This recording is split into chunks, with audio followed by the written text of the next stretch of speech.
1961 के भारत पाकिस्तान युद्ध के बीज 1945 में ब्रिटिश भारत के बंटवारे के समय ही बो दिए गए थे। धार्मिक आधार पर की गई जल्दबाजी और अव्यवस्थित बंटवारे ने कश्मीर समस्या को अनसुलझा छोड़ दिया, जिससे 1947-48 में पहला कश्मीर युद्ध हुआ। भारत और पाकिस्तान दोनों ने जम्मू और कश्मीर रियासत पर अपना दावा जताया, जिसके परिणाम स्वरूप एक कड़वा विवाद शुरू हो गया जो लगातार बढ़ता रहा। 1960 के दशक की शुरुआत में दोनों देशों के बीच तनाव और बढ़ गया। सीमा पर झड़पें लगातार होती रहीं, खासकर कच्छ के रण में, जो गुजरात और सिंध की सीमा से लगा एक सुनसान इलाका है। अप्रैल 1966 में कच्छ के रण में एक झड़प एक पूर्ण सैन्य टकराव में बदल गई, जिससे अविश्वास और दुश्मनी और गहरी हो गई। राष्ट्रपति अयूब खान के नेतृत्व में पाकिस्तान को लगा कि 1968 के भारत चीन युद्ध में हार के बाद भारत कमजोर है। खान का मानना था कि भारत की सैन्य क्षमता कमजोर हो गई है और उन्होंने कश्मीर में स्थिति का फायदा उठाने का मौका देखा। इस सोच और आंतरिक राजनीतिक दबाव के कारण पाकिस्तान ने अगस्त 1968 में ऑपरेशन जिब्राल्टर शुरू किया, जिसका उद्देश्य भारतीय प्रशासित कश्मीर में विद्रोह भड़काना था। ऑपरेशन जिब्राल्टर की विफलता और भारत की बाद की सैन्य प्रतिक्रिया ने 1966 के युद्ध की शुरुआत को चिह्नित किया। यह संघर्ष, जो मुश्किल से 5 हफ्ते से कुछ ज्यादा चला, भारत और पाकिस्तान के बीच संबंधों पर गहरा प्रभाव डाला, क्षेत्रीय सुरक्षा और अनसुलझे कश्मीर मुद्दे पर एक लंबी छाया डाली।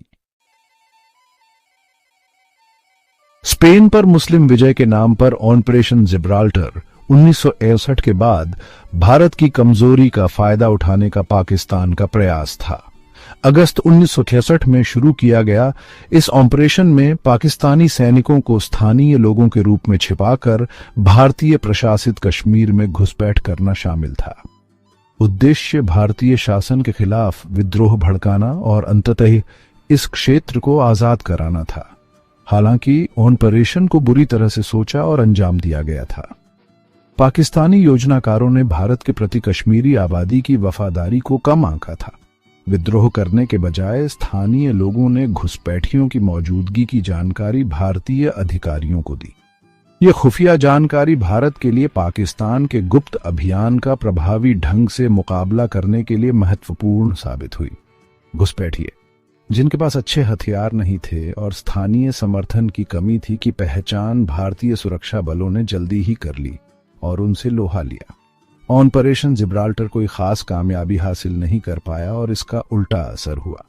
इसने पाकिस्तान के खिलाफ भारतीय जनता की राय को भड़का दिया और भारत की बाद की सैन्य प्रतिक्रिया को उचित ठहराया। ऑपरेशन जिब्राल्टर की विफलता के महत्वपूर्ण परिणाम हुए।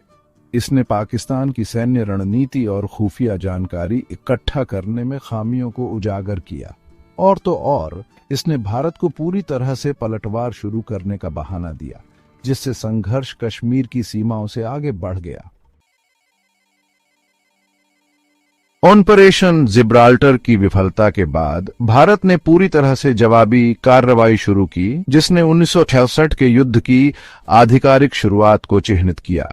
6 सितंबर 1961 को भारतीय सेना ने पंजाब में कई जगहों पर अंतर्राष्ट्रीय सीमा पार की, जिसका उद्देश्य पाकिस्तान की आपूर्ति लाइनों को काटना और कश्मीर पर दबाव कम करना था। भारतीय आक्रमण ने पाकिस्तान को चौंका दिया। सेंचुरियन टैंकों से लैस और वायुसेना द्वारा समर्थित भारतीय सैनिकों ने लाहौर क्षेत्र में महत्वपूर्ण प्रगति की, रणनीतिक पदों पर कब्जा कर लिया और खुद लाहौर शहर के लिए खतरा पैदा कर दिया। इस तेज प्रतिक्रिया ने भारत की सैन्य क्षमताओं और अपनी क्षेत्रीय अखंडता की रक्षा के लिए दृढ़ संकल्प को प्रदर्शित किया। भारत की प्रतिक्रिया पश्चिमी मोर्चे तक ही सीमित नहीं थी। पूर्वी क्षेत्र के रणनीतिक महत्व को समझते हुए भारत ने चंब, जौरियां और सियालकोट सेक्टरों में भी आक्रमण शुरू किए। इन आक्रमणों का उद्देश्य पाकिस्तानी सेना को रोकना और उन्हें कश्मीर या पंजाब में अपनी स्थिति को मजबूत करने से रोकना था। भारत की जिससे ऑपरेशन जिब्राल्टर का प्रारंभिक जोर कमजोर हो गया। युद्ध अब कश्मीर के विवादित क्षेत्र से आगे बढ़कर दोनों देशों के बीच पूरी पश्चिमी सीमा कई बड़ी लड़ाइयां देखने को मिली, जिन्होंने दोनों तरफ के सैनिकों द्वारा किए गए बलिदान और वीरता को उजागर किया। पंजाब के खेमकरण गांव के पास लड़ी गई असल उत्तर की लड़ाई भारतीय सेना के दृढ़ता का प्रमाण बन गई। असल उत्तर में भारतीय सैनिकों को, जिनकी संख्या कम थी और जिनके पास अच्छे हथियार नहीं थे, पाकिस्तानी सेना के एक विशाल टैंक हमले का सामना करना पड़ा। पैटर्न टैंकों से लैस पाकिस्तानी सेना का मानना था कि उन्हें तकनीकी बढ़त हासिल है। हालांकि भारतीय सैनिकों ने अभिनव रणनीति का इस्तेमाल करते हुए और अपने फायदे के लिए इलाके का उपयोग करते हुए आगे बढ़ते हुए पाकिस्तानी टैंकों पर भारी नुकसान पहुंचाया। एक और महत्वपूर्ण लड़ाई चाविंडा की लड़ाई थी, जो द्वितीय विश्व युद्ध के बाद से टैंकों की सबसे बड़ी लड़ाइयों में से एक थी। सियालकोट सेक्टर में हुई इस झड़प में भारतीय और पाकिस्तानी टैंक टुकड़ियों के बीच भीषण लड़ाई देखने को मिली। यह लड़ाई कई दिनों तक चली, जिसके परिणाम स्वरूप दोनों पक्षों को काफी नुकसान हुआ और कोई भी पक्ष निर्णायक जीत हासिल नहीं कर सका। हवाई युद्ध भी तेज हो गया। दोनों पक्षों ने जमीनी अभियानों के समर्थन में अपनी वायुसेना को तैनात किया। भारतीय और पाकिस्तानी लड़ाकू विमानों के बीच मुकाबला एक आम बात हो गई।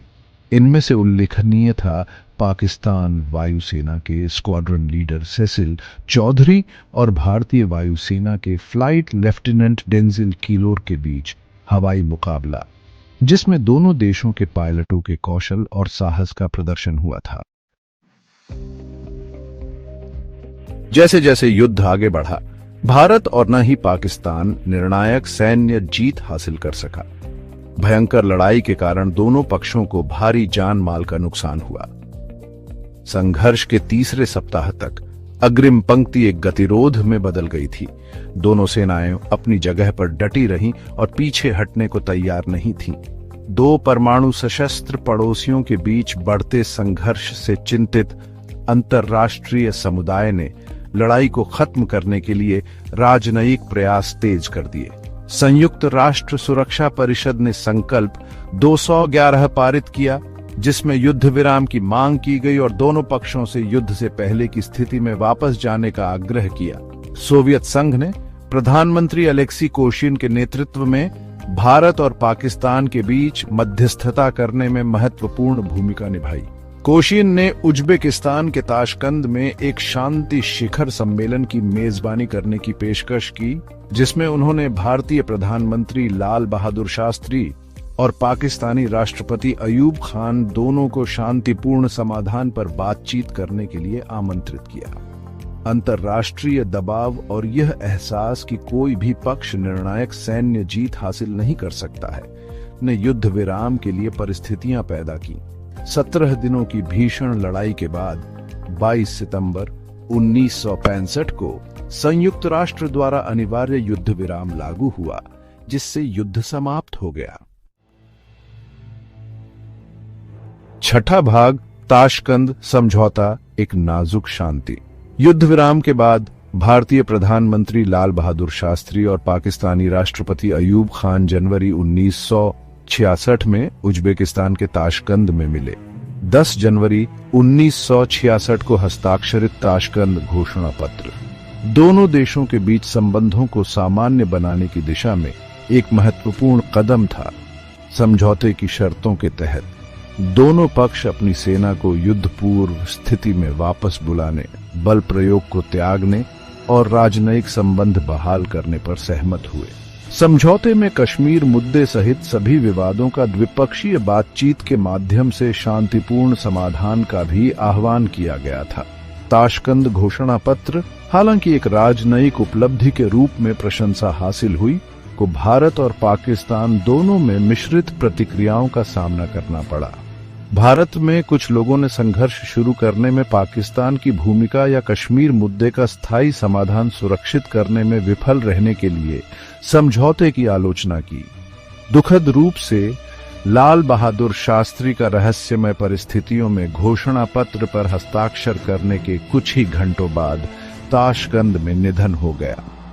उनकी अचानक मृत्यु ने देश को झकझोर कर रख दिया और युद्ध के बाद के परिदृश्य को और जटिल बना दिया।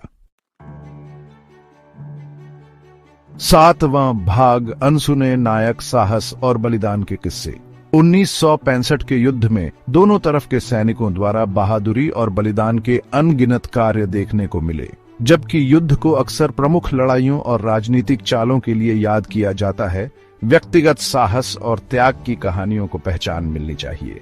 भारतीय सेना के कंपनी क्वार्टर मास्टर हवलदार अब्दुल हमीद, जिन्हें मरणोपरांत भारत के सर्वोच्च सैन्य सम्मान परमवीर चक्र से सम्मानित किया गया, ने असल उत्तर की लड़ाई के दौरान असाधारण साहस का उदाहरण पेश किया।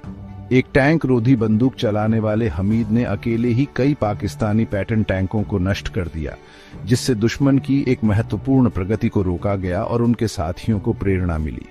पाकिस्तानी पक्ष में पायलट ऑफिसर राशिद मिन्हास, जिन्हें मरणोपरांत पाकिस्तान के सर्वोच्च सैन्य पुरस्कार निशान हैदर से सम्मानित किया गया, ने युद्ध के अंतिम दिनों में असाधारण बहादुरी का प्रदर्शन किया।